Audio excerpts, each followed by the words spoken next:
사랑하고 존경하는 유클레시아 성도 여러분, 주님의 은혜와 사랑이 늘 함께 하시기 바랍니다. 에베소서 5장 18절 말씀에 술 취하지 말라, 이는 방탕한 것이니 오직 성령으로 충만함을 받으라 말씀하셨습니다. 이 세상에 취해서 어지럽게 살지 맙시다. 성령 충만한 가운데 이 세상의 빛과 소금으로 살아가시기를 간절히 바랍니다. 우리 함께 사도신경 고백하심으로 유클레시아 예배 시작하겠습니다. 나는 전능하신 아버지 하나님 천지의 창조주를 믿습니다. 나는 그의 유일하신 아들 우리 주 예수 그리스도를 믿습니다.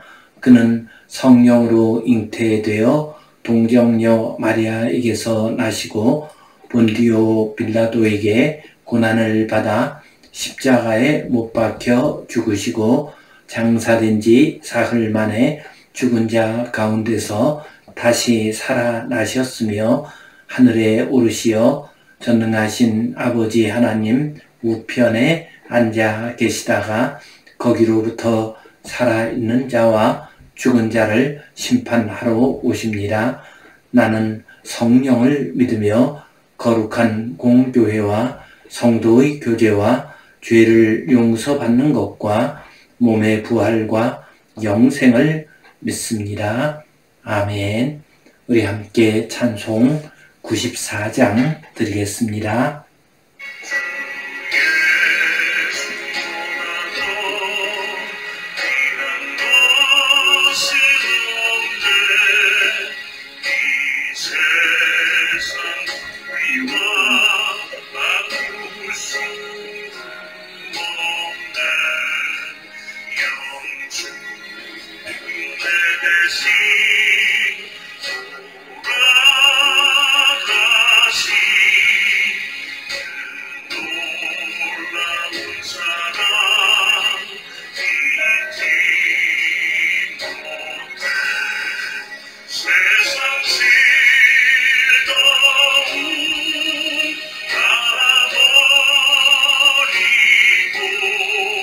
세상 잘한다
우리 함께 기도 드리시겠습니다.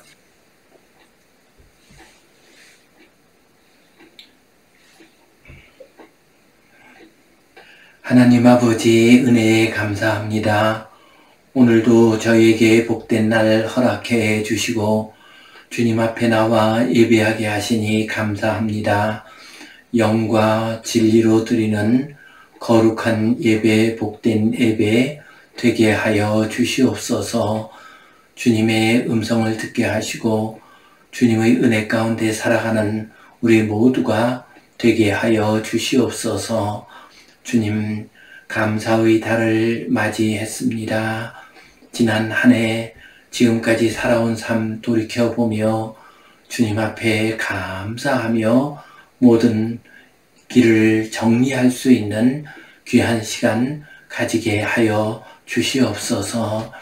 에벤에셀 하나님, 여기까지 도와주신 하나님 감사합니다. 앞으로도 도와주실 하나님 감사합니다.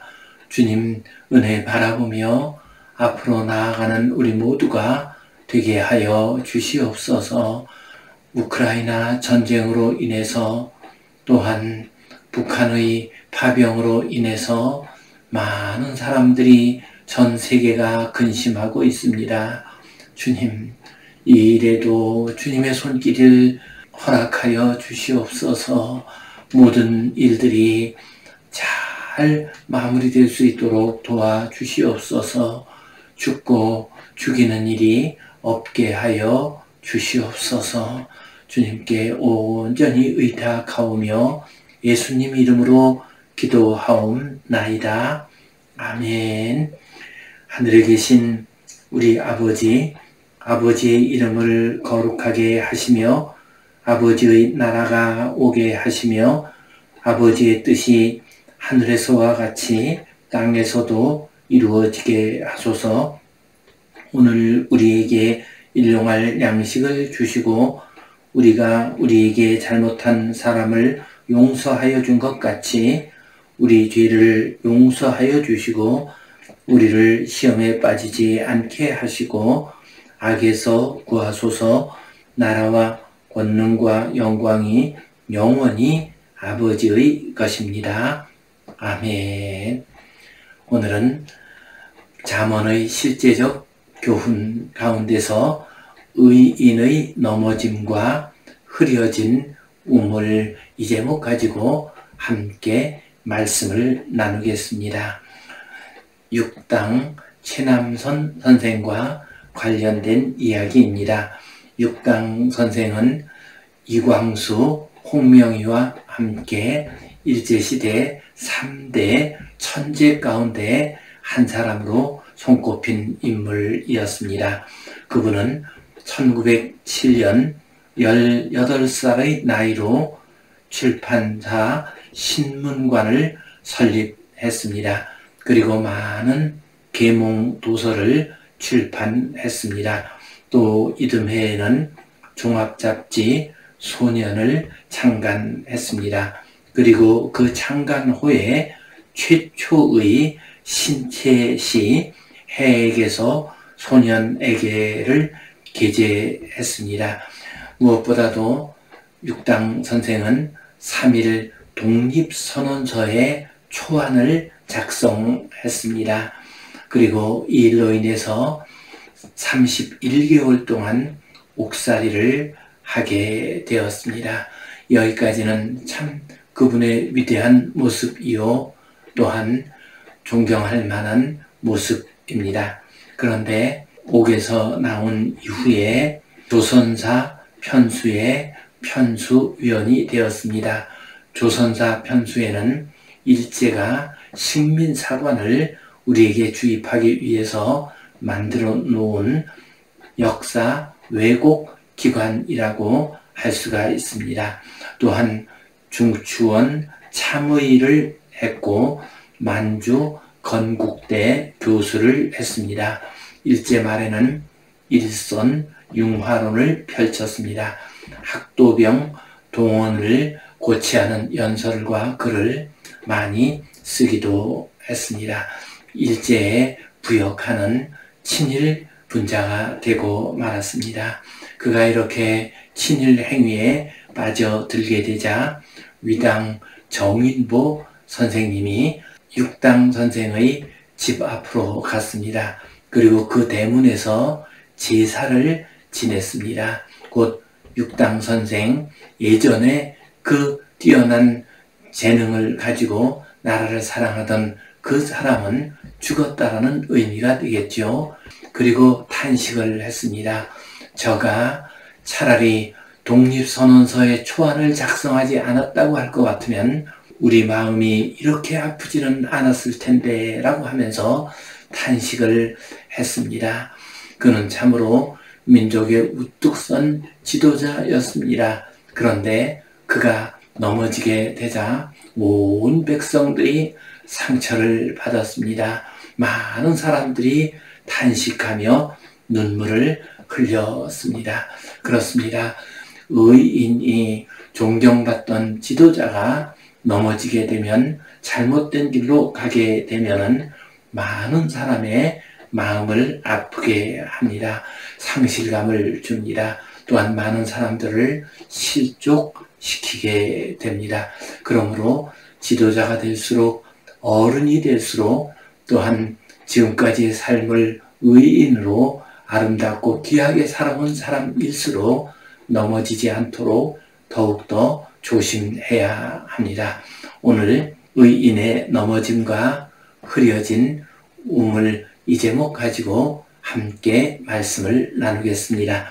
우리 성경 본문 말씀 같이 읽겠습니다. 의인이 악인 앞에 굴복하는 것은 우물이 흐려짐과 샘이 더러워짐과 같으니라. 아멘. 오늘 말씀 보면요, 의인이 악인 앞에 굴복하는 것은, 이렇게 말씀하고 있습니다. 여기서 의인은 히브리어로 차디크입니다. 차디크는 하나님의 의를 사모하고 따르는 사람, 하나님과의 관계가 바로 선 사람, 법정용으로 쓸 때에는 법정에서 무죄 판결을 받은 사람, 도덕적으로 악을 저지르지 않는 사람, 이런 사람을 의미합니다.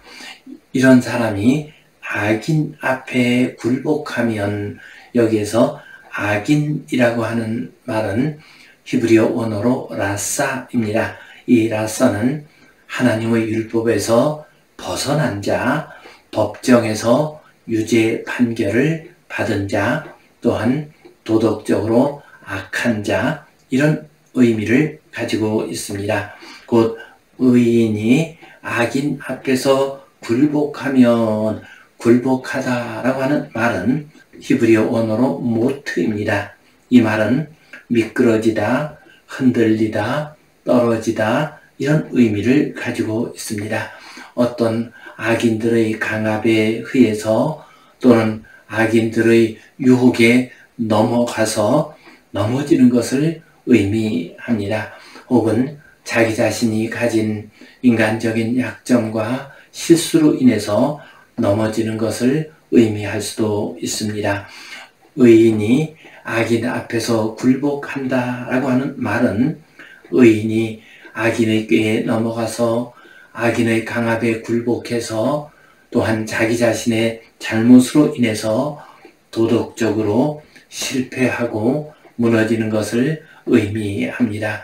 그의 삶이 몰락하고 어둠 속으로 빠져 들어간 것을 의미합니다. 이렇게 되면은 어떤 결과가 나옵니까? 우물이 흐려짐과 샘이 더러워짐과 같다라고 했습니다. 여기서 우물, 샘이라고 하는 것은 마을 공동체의 사람들이 다 같이 마시는 것입니다. 공동의 자산입니다. 사람들은 맑은 물, 좋은 물이 우물에서 나오고 샘에서 나와야 그것을 마시며 살아갈 수가 있습니다. 여기서 우물과 샘은 꼭 우리가 마시는 물, 그것만 의미하지 않습니다. 우리의 도덕적이고 정신적인 우물과 샘을 의미합니다. 샘과 우물이 흐려지게 되고 더러워지게 되면 공동체의 사람들이 기준을 잃어버리고 또한 중심을 잃어버리는 것을 의미합니다. 그러면 세상이 어지러워지고 혼탁해집니다. 의인이 꼿꼿하게 자기의 길을 가지 못하고 악인 앞에서 굴복하고 넘어지게 되면은 우물과 샘물이 흐려지는 것 같습니다. 그러므로 의인된 사람, 지도자가 된 사람, 또한 어른이 된 사람일수록 바른 삶을 살아야 합니다. 후손들에게, 자녀들에게 아름답고 꼿꼿한 정신적, 영적인 기준이 되고 표대가 되어야 합니다. 참으로 나라의 지도자들도 또한 교계의 지도자들도 심히 어지러운 모습을 보이고 있습니다. 이런 시대를 맞이해서 우리 모든 성도님들 가정에서, 일터에서, 사회에서, 교회에서 의인으로서 꼿꼿하고 바른 길 실족하지 않고 잘 걸어가시기를 주님의 이름으로 축원합니다. 오늘 이 말씀 가지고 우리가 기억해야 할 소중한 의미와 교훈 두 가지를 생각해 보겠습니다.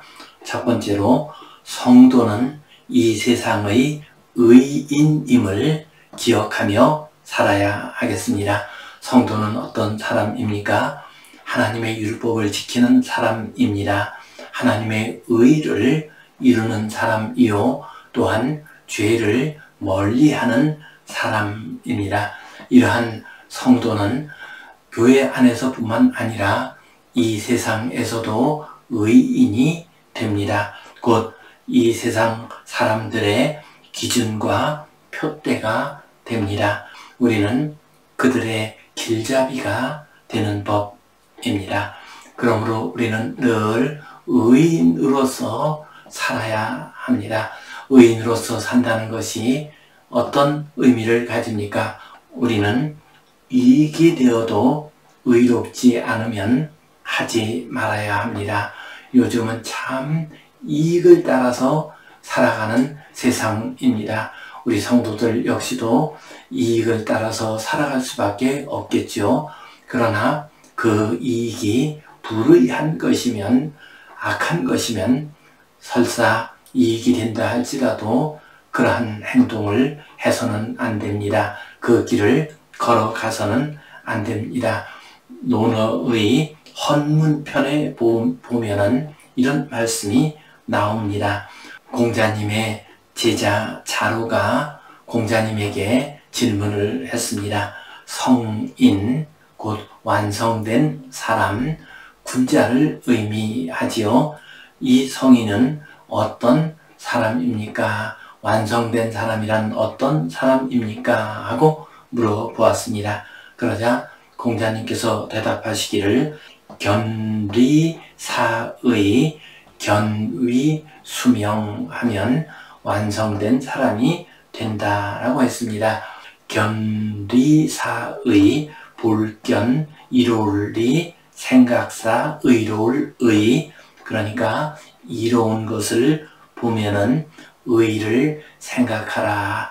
자기에게 이익되는 것이 있을 때는 그것이 의로운 것인가를 생각해서 의로우면 그 이익을 취할 수 있지만 불의하면 그 일을 취해서는 안 된다라는 의미입니다. 견위, 수명, 볼견에 위험할 위에 바칠 수의 목숨 명입니다. 그러니까 나라가 위험한 가운데 있으면 공동체가 위험 가운데 있는 것을 보게 되면은 목숨을 바쳐야 한다라고 말씀을 하셨습니다. 그렇습니다. 우리가 이 세상에서 의로운 사람으로 살아가려면 이 세상에 이익을 탐해서는 안 됩니다. 설사 이익된 것이 있다 할지라도 의를 이루어야 우리가 참된 의인으로서 참된 성도로 살아갈 수가 있습니다. 우리가 의인으로 살아가기 위해서는 힘들고 어려워도 바른 길을 가야 합니다. 아브라함은 죄악된 땅 갈대아 우르를 떠났습니다. 그리고 나그네 길을 갑니다. 하나님이 인도하시는 약속의 땅을 향해서 많은 힘들고 어려운 일을 겪으면서 앞으로 나아갔습니다. 그렇습니다. 힘들고 어려워도 바른 길을 가는 것이 의인의 길입니다. 의인이라 할지라도 완전한 사람은 아닙니다. 때때로 실수할 수도 있고 허물이 있을 수도 있습니다. 그러한 것이 나타나면 솔직하게 인정하고 회개하는 것이 의인의 길입니다. 다윗, 그는 큰 죄를 저지른 적이 있습니다. 그때 그는 그것을 솔직히 인정을 하고 눈물을 흘리면서 회개를 했습니다. 그래서 그는 위대한 하나님의 사람이 될 수가 있었습니다. 성도는 이 세상의 의인입니다. 그러므로 이익되는 것이 있을 때는 의로운가를 생각합시다. 힘들고 어려워도 바른 길을 갑시다. 혹 실수하고 허물이 있는 것이 나타나게 되면은 인정하고 회개하고 그것을 고치도록 합시다. 그래서 우리 성도님들 의인으로서 이 세상의 빛과 소금이 되시기를 간절히 바랍니다. 두 번째로 우리는 복음의 우물과 가정의 우물을 흐리지 않도록 해야 하겠습니다. 성도가 죄에 굴복하고 욕심에 넘어지고 악한 길을 가게 되면은 복음의 우물과 구원의 샘물이 흐려지게 됩니다. 하나님의 영광이 가려지게 됩니다. 이렇게 되면 다른 무엇보다도 우리의 자녀들이 믿음의 길을 바르게 갈 수가 없습니다. 믿음의 길에서 방황하게 됩니다. 그러므로 우리는 복음의 우물, 가정의 샘물을 흐리지 않도록 주의해야 합니다. 요즘 젊은 세대가 믿음을 많이 상실했습니다. 물론 여기에는 본인들의 책임이 크겠지요. 이 세상에 쫓기고 이 세상 욕심에 사로잡혀서 믿음을 잃어버린 젊은이들이 많이 있습니다. 그러나 우리 기성세대의 책임도 없다고 말할 수 없습니다. 곧 기성세대가 교회의 우물을, 복음의 우물을 흐려놓았기 때문에 이런 일이 일어났다고도 할 수가 있습니다. 참 우리 주변에 보면은 예전에는 존경받고 훌륭하다고 인정받던 인물들이 우물을 자꾸 흐려놓고 샘물을 더럽게 하는 것을 볼 수가 있습니다. 얼마나 마음이 아프고 속이 상한지 모릅니다. 명성교회에 우리 김 목사님, 참 제가 존경하던 목사님이셨습니다. 그렇게 훌륭한 분이었고 또한 많은 목회자들에게 본이 되셨던 귀한 목사님이셨습니다. 참 의인이셨습니다. 그런데 교회 세습의 문제와 관련해 가지고 교회의 우물을, 복음의 샘물을 많이 흐려 놓으셨습니다. 얼마나 마음이 아픈지요. 또 우리 통합측교단의 총회장을 하신 목사님, 그 목사님은 저보다 나이는 어리지만 제가 신학 공부를 늦게 했기 때문에 신학교에서 저를 가르쳐 주신 은사님이 되시기도 합니다. 참 성품도 좋으시고 훌륭한 분이셨는데 최근에 개인 사생활 문제로 교단 전체를 어지럽게 한 일이 있습니다. 참 이런 모습들을 볼 때마다 얼마나 마음이 아픈지 모릅니다. 우리 성도님들 가운데서도 이제 어느 정도 나이가 들고 인생길 살 만큼 사셨으면 특별히 주의해야 할 일이 있습니다. 그것은 넘어지지 않아야 합니다. 공적을 새롭게 쌓는 것보다도 넘어지지 않는 것이 더 중요한 일입니다. 또한 우리의 가정에서도 우리가 어른으로서 부모로서 역할을 잘 감당해야 합니다. 부모가 가정의 우물을 흐리게 해서는 안 됩니다.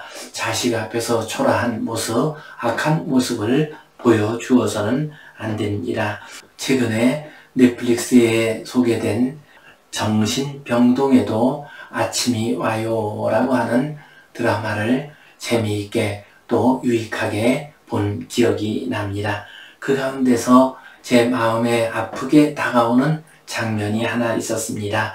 간호사 가운데서 민들레라고 하는 간호사가 있습니다. 그 간호사는 정말 열심히 살아갑니다. 애써 수고하면서 살아보려고 몸부림칩니다. 그런데 그의 어머니는 도박에 빠진 여자였습니다. 그래서 그 딸에게 그렇게 괴로움을 줍니다. 말할 수 없는 고통을 줍니다. 부모가 되어가지고 자식의 길을 열어주지는 못할 망정 자식의 길을 막아서는 안 되는데 자식의 길을 막고 자식에게 고통과 괴로움을 주는 모습을 보면서 제가 얼마나 마음이 아팠는지 모릅니다.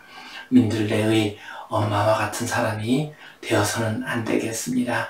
결국 민들레 간호사는 간호사도 그만두고 전셋집 보증금을 다 빼가지고 자기 어머니에게 주고서 절교를 선언합니다. 그렇습니다. 우리가 부모가 되어서 자식들이 마셔야 할 우물, 자녀들이 마셔야 할 샘물을 흐리게 하거나 더럽혀서는 안 되겠습니다. 성도 여러분, 세상이 어지럽고 혼탁합니다. 악인들에게 굴복하지 맙시다. 유혹에 넘어가지 맙시다. 맑고 깨끗한 우물과 샘물을 우리 후손들과 자녀들에게 잘 넘겨주시기를 주님의 이름으로 축원합니다. 기도하겠습니다. 하나님 아버지, 은혜에 감사합니다. 우리들이 비록 부족하고 연약하지만 악인 앞에서 넘어지지 않게 하여 주시옵소서. 유혹과 위협에 환난에 굴복하지 않게 하여 주시옵소서. 그래서 맑고 깨끗한 우물과 샘물을 우리의 후손들에게 잘 넘겨주게 하여 주시옵소서. 예수님 이름으로 기도하옵나이다. 아멘.